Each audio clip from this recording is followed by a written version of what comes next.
Hi മക്കളെ, +1 അല്ലെങ്കിൽ +2 എൻട്രൻസിന് കൂടി വേണ്ടി പ്രിപ്പയർ ചെയ്യാൻ തീരുമാനിച്ചിട്ട് പക്ഷെ ആ കുട്ടി അവസാനം +2 ബോർഡ് എക്സാം കഴിഞ്ഞ ഒരു വർഷം റിപ്പീറ്റ് ചെയ്യേണ്ടി വരുന്നത് എന്തുകൊണ്ടാണ് എന്ന് നിങ്ങൾ ആലോചിച്ചിട്ടുണ്ടോ?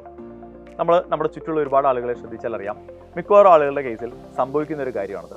+1 ക്ലാസ്സുകളിൽ ജോയിൻ ചെയ്യുന്ന സമയത്ത് +1 ട്യൂഷൻ പ്ലസ് എൻട്രൻസിന് ജോയിൻ ചെയ്യും, അല്ലെങ്കിൽ +2 ക്ലാസ്സുകളിൽ +2 ട്യൂഷൻ പ്ലസ് എൻട്രൻസിന് ജോയിൻ ചെയ്യും. പക്ഷേ അതേ കുട്ടി +2 ബോർഡ് എക്സാം കഴിയുമ്പോൾ ഒരു വർഷം നീറ്റിന് അല്ലെങ്കിൽ ജെയ്ക്ക് വേണ്ടി റിപ്പീറ്റ് ചെയ്യുകയും ചെയ്യും. നമ്മൾ പലപ്പോഴും കാണാറുണ്ട്. ഇതെന്തുകൊണ്ടാണെന്ന് ആലോചിച്ച് കഴിഞ്ഞിട്ടുണ്ടെങ്കിൽ ഇതിൻ്റെ പ്രധാനപ്പെട്ട കാരണം എന്ന് പറയുന്നത് നിങ്ങളുടെ ഒരു ദുശ്ശീലമാണ്, പ്രോകാസ്റ്റിനേഷൻ. അതായത് നീട്ടിവെക്കൽ അല്ലെങ്കിൽ മാറ്റിവെക്കൽ.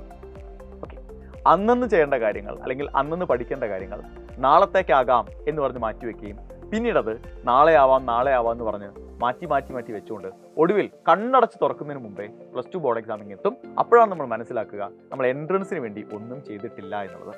അതുകൊണ്ടാണ് നമ്മൾ +2 ബോർഡ് എക്സാം കഴിഞ്ഞ് ഒരു വർഷം ഇതിനു വേണ്ടി വീണ്ടും സമയം മാറ്റി വയ്ക്കേണ്ടി വരുന്നത്. നമുക്കറിയാം, നമ്മുടെ ജീവിതത്തിൽ ഓരോ സെക്കൻഡും വളരെ വിലപ്പെട്ടതാണ്. പക്ഷേ എന്നിട്ട് നമ്മൾ +2 ബോർഡ് എക്സാം കഴിഞ്ഞ് ഒരു വർഷമാണ് നീറ്റിന് അല്ലെങ്കിൽ ജെയ്ക്ക് വേണ്ടി മാറ്റിവെക്കുന്നത്. അപ്പോൾ അതുകൊണ്ട് തന്നെ നിങ്ങൾ +1 ബോർഡ് എക്സാമിനും അതിനൊപ്പം നീറ്റിന് വേണ്ടി പ്രിപ്പയർ ചെയ്യാൻ തീരുമാനിച്ച ഒരാളാണെങ്കിൽ, +2 ബോർഡ് എക്സാമിനൊപ്പം നീറ്റിന് അല്ലെങ്കിൽ ജെയ്ക്ക് വേണ്ടി പ്രിപ്പയർ ചെയ്യാൻ തീരുമാനിച്ച ഒരാളാണെങ്കിൽ തീർച്ചയായും നിങ്ങൾ ശ്രദ്ധിക്കുക, പ്രോകാസ്റ്റിനേഷൻ എന്ന് പറയുന്നത് നിങ്ങളുടെ ലക്ഷ്യത്തെ ഇല്ലാതാക്കും, നിങ്ങളുടെ സ്വപ്നത്തെ നശിപ്പിക്കും. കാരണം മാറ്റിവെച്ചൊടുവിൽ അത് ബാക്ക്ലോഗ്സ് ആയിട്ട് മാറും. ബാക്ക്ലോഗ്സ് വൺസ് വന്നു കഴിഞ്ഞാൽ അത് ക്ലിയർ ചെയ്യുക എന്ന് പറയുന്നത് നമ്മളെ സംബന്ധിച്ചിടത്തോളം വളരെ ബുദ്ധിമുട്ടായിരിക്കും. അപ്പോൾ തുടക്കം മുതൽ കൺസിസ്റ്റൻ്റായി സിസ്റ്റമാറ്റിക്കായി പഠിച്ച് മുന്നോട്ട് പോവുക.